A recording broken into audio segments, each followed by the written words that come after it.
Υπάρχει μια παράξενη σιωπή που απλώνεται στο σύμπαν.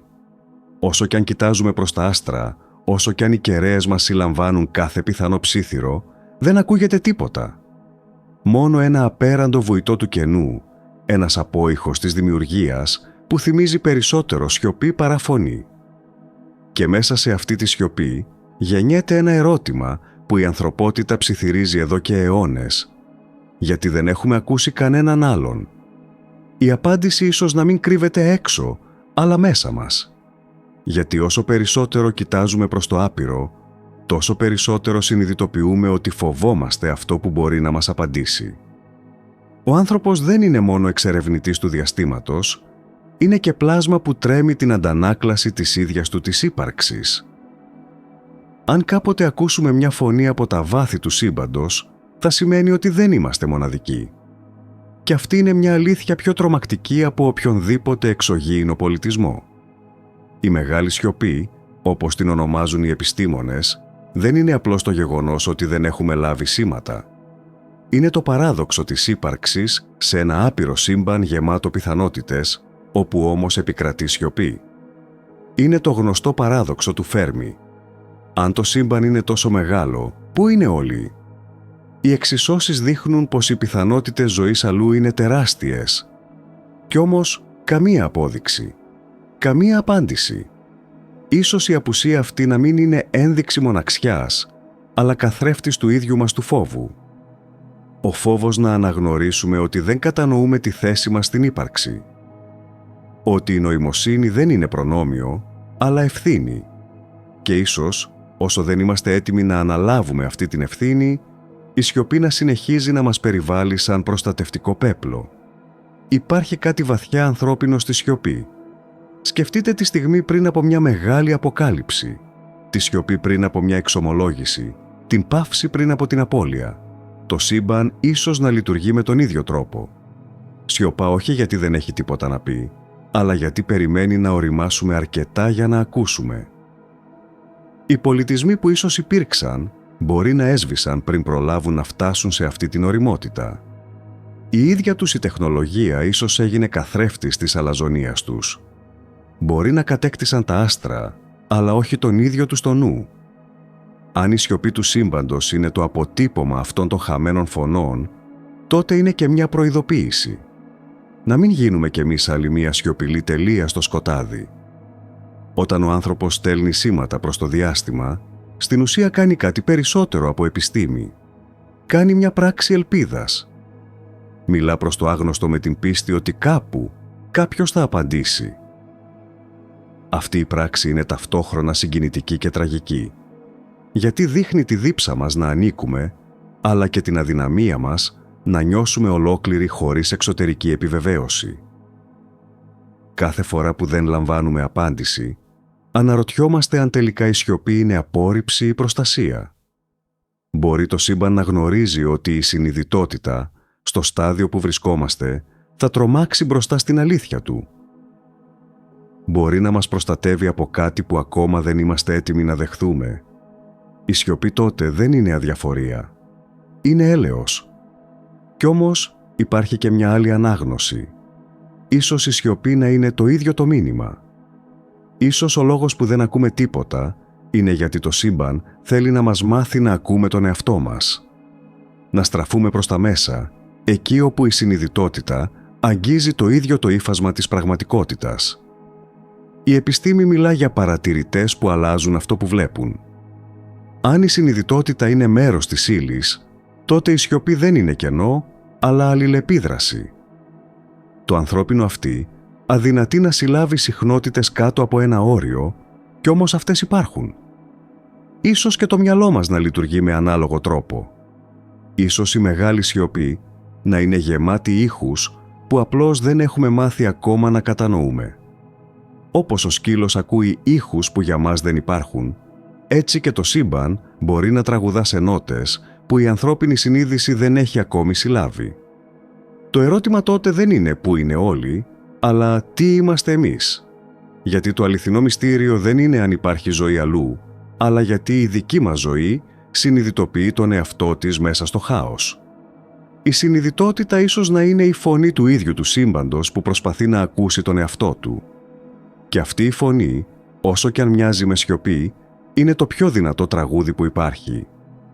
Όταν σηκώνουμε το βλέμμα στον νυχτερινό ουρανό, δεν κοιτάμε απλώς άστρα.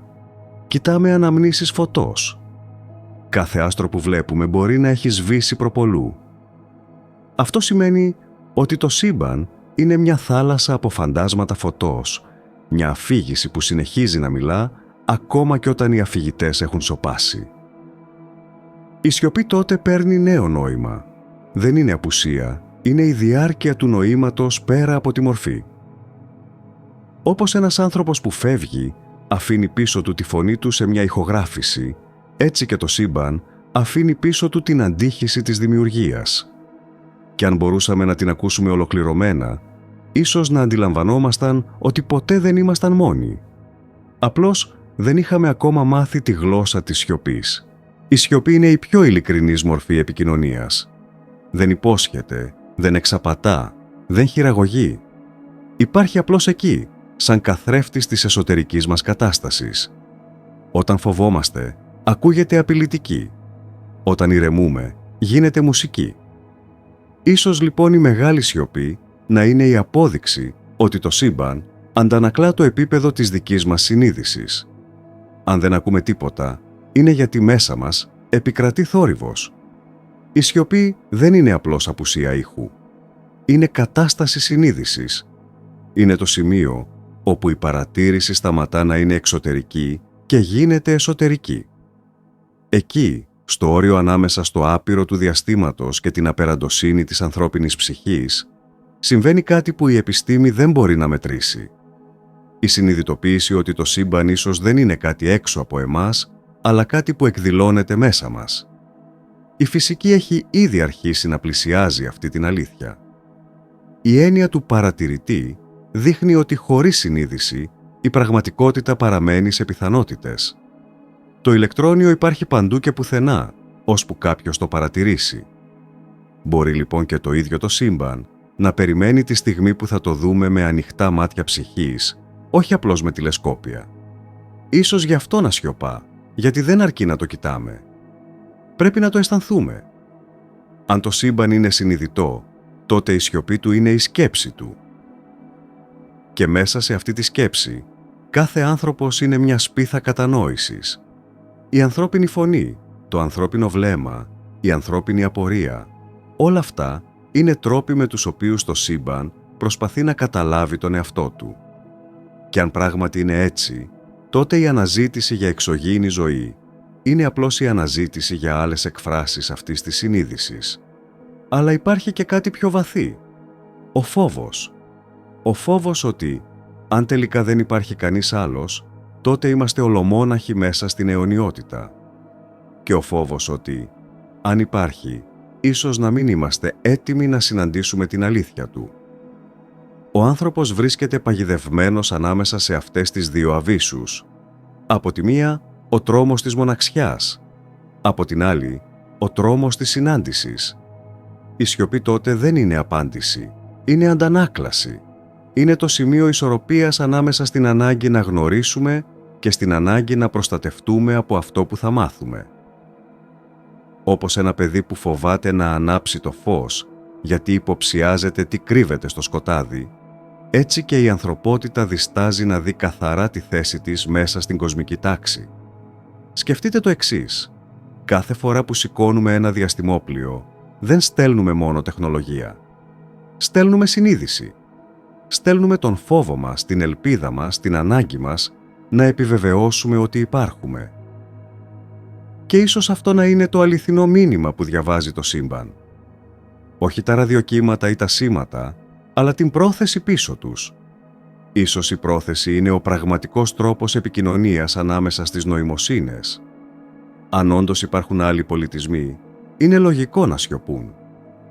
Γιατί κάθε εξελιγμένη νοημοσύνη θα γνωρίζει ότι η επικοινωνία δεν είναι απλώς ανταλλαγή δεδομένων, αλλά σύγκρουση κόσμων. Όταν δύο πολιτισμοί συναντώνται, αλλάζει η πορεία και των δύο. Και αν η ανθρωπότητα δεν έχει ακόμη μάθει να επικοινωνεί χωρίς να καταστρέφει, Ίσως το σύμπαν επιλέγει να μας αφήσει να μάθουμε πρώτα τη γλώσσα της ειρήνης. Η σιωπή είναι ίσως η πιο μεγάλη δασκάλα. Όπως ο δάσκαλος που ξέρει πότε να σωπάσει για να αφήσει τον μαθητή να ανακαλύψει μόνος του, έτσι και το σύμπαν σωπαίνει για να μας δώσει χώρο να οριμάσουμε. Μας αφήνει να κάνουμε λάθη, να χτίζουμε και να καταστρέφουμε, να πονάμε και να αναγεννιόμαστε, μέχρι να καταλάβουμε πως ο θόρυβος που δημιουργούμε είναι αυτός που μας εμποδίζει να ακούσουμε το τραγούδι του. Μερικές φορές η σιωπή δεν είναι κενό, αλλά διάλογο σε ανώτερο επίπεδο. Ίσως η ίδια η ενέργεια του σύμπαντος να επικοινωνεί με τρόπους που δεν αντιλαμβανόμαστε. Η παλμή ενός άστρου, οι ρυθμοί των γαλαξιών, τα βαρυτικά κύματα που διαπερνούν τον χώρο και τον χρόνο, μπορεί να είναι μορφές μιας κοσμικής μουσικής.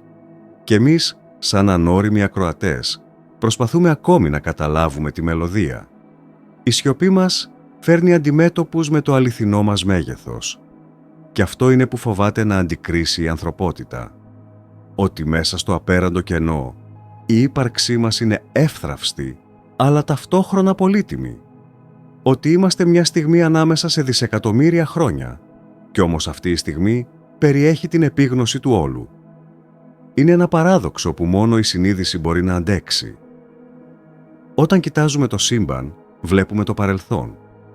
Κάθε μακρινό φως είναι μια ανάμνηση. Ίσως η σιωπή λοιπόν να είναι το μέλλον. Ένα μέλλον όπου η φωνή της ανθρωπότητας δεν έχει ακόμη φτάσει στα πέρατα. Το φως μας ταξιδεύει και κάποια μέρα θα φτάσει σε άλλους κόσμους, όπως κάποτε έφτασε το φως των πρώτων άστρων σε εμάς. Ίσως τότε η σιωπή να σπάσει, αλλά όχι με ήχο, με κατανόηση. Το πιο βαθύ μήνυμα του σύμπαντος μπορεί να είναι ότι η ζωή είναι η απάντηση στην ίδια την ερώτηση. Δεν υπάρχει κάτι να βρούμε, γιατί ήδη είμαστε μέρος της απάντησης. Η συνειδητότητα δεν είναι απλώς ένα στάδιο εξέλιξης. Είναι ο τρόπος με τον οποίο το άπειρο παρατηρεί τον εαυτό του.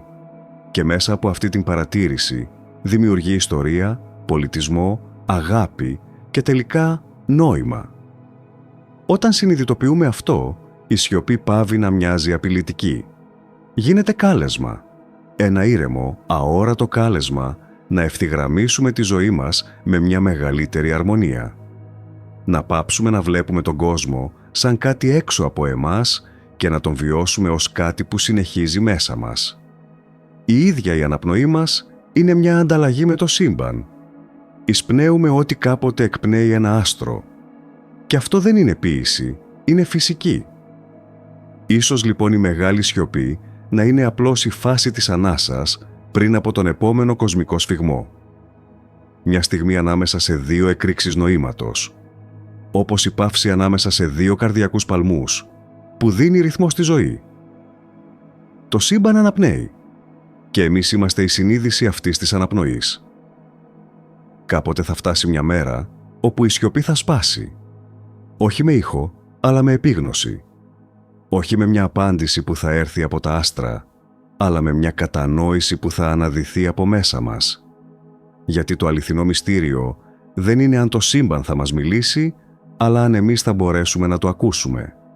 Η ανθρωπότητα έχει περάσει αιώνες αναζητώντας σημάδια ζωής αλλού, αλλά αγνοεί τα σημάδια ζωής εδώ, στο ίδιο της το πνεύμα. Έχουμε φτάσει στο σημείο να ακούμε τον απόϊχο της μεγάλης έκρηξης, να μετράμε βαρυτικά κύματα, να στέλνουμε μηχανές σε άλλους κόσμους και παρόλα αυτά δυσκολευόμαστε να κατανοήσουμε τον εαυτό μας. Η σιωπή του σύμπαντος, στην πραγματικότητα, ίσως να είναι η αντανάκλαση της δικής μας εσωτερικής σύγχυσης. Γιατί πώς να ακούσεις κάτι καθαρό όταν μέσα σου επικρατεί θόρυβος? Ο φόβος που κουβαλάμε δεν είναι ο φόβος της μοναξιάς, αλλά ο φόβος της ευθύνης. Αν τελικά δεν είμαστε μόνοι, τότε σημαίνει ότι ανήκουμε σε κάτι πολύ μεγαλύτερο από εμάς. Και αν είμαστε μόνοι, σημαίνει ότι έχουμε την ευθύνη ολόκληρης της νοημοσύνης του σύμπαντος. Κανένα από τα δύο δεν είναι εύκολο να το αντέξει ο νους. Έτσι, κρυβόμαστε πίσω από τη σιωπή και την ερμηνεύουμε όπως μας βολεύει. Υπάρχει όμως κάτι βαθιά συγκινητικό στη στάση αυτή. Παρά τον φόβο, συνεχίζουμε να ψάχνουμε. Συνεχίζουμε να σηκώνουμε κεραίες, να στέλνουμε σήματα, να γράφουμε μουσική για τους πιθανούς ακροατές του μέλλοντος. Αυτή η επιμονή αποδεικνύει ότι, όσο κι αν φοβόμαστε, η φύση μας είναι να αναζητούμε το άγνωστο. Ο άνθρωπος γεννήθηκε μέσα από την απορία και θα συνεχίσει να ζει μέσα από αυτήν. Η επιστήμη, η φιλοσοφία, η τέχνη, όλες είναι μορφές της ίδιας κραυγής, του πόθου να επικοινωνήσουμε με κάτι πέρα από εμάς. Αλλά ίσως η απάντηση να μην έρθει από έναν άλλο κόσμο. Ίσως να έρθει από έναν άλλον εαυτό. Έναν πιο ήσυχο, πιο συνειδητό, πιο ταπεινό. Γιατί το σύμπαν μπορεί να είναι άπειρο, αλλά το ανθρώπινο πνεύμα έχει τη μοναδική ικανότητα να το χωρέσει μέσα του. Η σιωπή τότε δεν είναι απουσία φωνών, αλλά πρόσκληση για βαθύτερη κατανόηση. Είναι σαν να μας λέει «Άκου πρώτα τον εαυτό σου και μετά θα ακούσεις εμένα». Κάθε φορά που ένας άνθρωπος κάθεται μόνος του, χωρίς οθόνες, χωρίς μουσική και αφήνει τη σκέψη του να ησυχάσει, εκείνη τη στιγμή συντονίζεται με το σύμπαν περισσότερο από ό,τι κάθε τηλεσκόπιο. Γιατί εκεί, στην απόλυτη εσωτερική σιωπή, ο νους και το άπειρο συναντιούνται. Και όταν ο νους ησυχάζει, κάτι παράξενο συμβαίνει. Αντί να χαθεί μέσα στο κενό, αρχίζει να νιώθει ότι ανήκει. Το κενό πάβει να είναι απειλή και γίνεται μήτρα δημιουργίας. Η σιωπή μετατρέπεται σε διάλογο, σε μια αίσθηση παρουσίας που δεν χρειάζεται λόγια. Εκεί, μέσα σε εκείνη την άχρονη στιγμή, το σύμπαν μιλά με τον μοναδικό τρόπο που μπορεί, με επίγνωση. Αυτός είναι ίσως και ο λόγος που οι μεγάλοι στοχαστές όλων των εποχών μιλούσαν για την ανάγκη της σιωπής. Ο Πυθαγόρας δίδασκε ότι η σιωπή είναι η πρώτη γλώσσα της σοφίας. Ο Μποντριγιάρ έλεγε ότι το σύμπαν δεν χρειάζεται να απαντήσει, γιατί ήδη μιλά μέσα από την ίδια του την ύπαρξη. Και ο σύγχρονος άνθρωπος, μέσα στη φασαρία της τεχνολογίας και των πληροφοριών, μοιάζει να έχει ξεχάσει αυτή τη γλώσσα. Αλλά η γλώσσα αυτή δεν έχει χαθεί. Είναι κρυμμένη σε στιγμές απλής παρατήρησης, στο βλέμμα προς τον ουρανό, στο φως που περνά ανάμεσα στα δέντρα, στην ηρεμία μετά από μια δύσκολη μέρα. Εκεί η σιωπή γίνεται ιερή. Δεν χρειάζεται απαντήσεις, γιατί γίνεται η ίδια απάντηση. Το σύμπαν δεν φοβάται να μας μιλήσει. Εμείς φοβόμαστε να το ακούσουμε, γιατί ξέρουμε ότι τότε θα αλλάξει όλη μας η ζωή. Γιατί αν πράγματι ακούσουμε, θα συνειδητοποιήσουμε ότι δεν είμαστε απλοί παρατηρητές. Είμαστε το ίδιο το σύμπαν που παρατηρεί τον εαυτό του. Κάθε κύτταρο μας είναι φτιαγμένο από άστρα που πέθαναν πριν δισεκατομμύρια χρόνια. Κάθε αναπνοή μας είναι το αποτέλεσμα μιας αλυσίδας γεγονότων που ξεκίνησε πριν υπάρξει χρόνος. Και κάθε σκέψη που κάνουμε είναι μια προσπάθεια του άπειρου να καταλάβει τον εαυτό του μέσα από το προσωρινό. Όταν το κατανοήσουμε αυτό, η σιωπή πάβει να είναι μυστήριο. Γίνεται οικειότητα. Δεν ψάχνουμε πια να ακούσουμε φωνές από το διάστημα, γιατί καταλαβαίνουμε ότι η φωνή του σύμπαντος μιλά μέσα από τη δική μας ύπαρξη. Μιλά μέσα από τη δημιουργία, μέσα από τη συμπόνια, μέσα από τη στιγμή που κοιτάζουμε κάποιον στα μάτια και αναγνωρίζουμε κάτι βαθύτερο. Η σιωπή τελικά δεν ήταν ποτέ έξω από εμάς. Το σύμπαν δεν φοβάται να μας αποκαλύψει την αλήθεια του. Εμείς φοβόμαστε να εγκαταλείψουμε την ψευδαίσθηση ότι είμαστε ξεχωριστοί. Όταν αυτός ο φόβος διαλυθεί, τότε το άπειρο θα πάψει να μοιάζει ξένο. Θα γίνει καθρέφτης. Και μέσα σε αυτόν τον καθρέφτη θα δούμε όχι έναν άδειο ουρανό, αλλά τον εαυτό μας να λάμπει σαν άστρο. Η μεγάλη σιωπή δεν είναι κενή. Είναι γεμάτη με τη δυνατότητα κάθε απάντησης που μπορούμε να φανταστούμε. Και το μόνο που χρειάζεται για να την ακούσουμε είναι να σταματήσουμε να φωνάζουμε. Γιατί το σύμπαν δεν μιλά σε εκείνους που ζητούν αποδείξεις, αλλά σε εκείνους που είναι έτοιμοι να αισθανθούν. Και όταν το καταφέρουμε, ίσως τότε να συνειδητοποιήσουμε ότι η σιωπή δεν ήταν ποτέ απειλή. Ήταν πάντα πρόσκληση. Μια πρόσκληση να θυμηθούμε ποιοι πραγματικά είμαστε και να γίνουμε η απάντηση που τόσο καιρό περιμέναμε να ακούσουμε.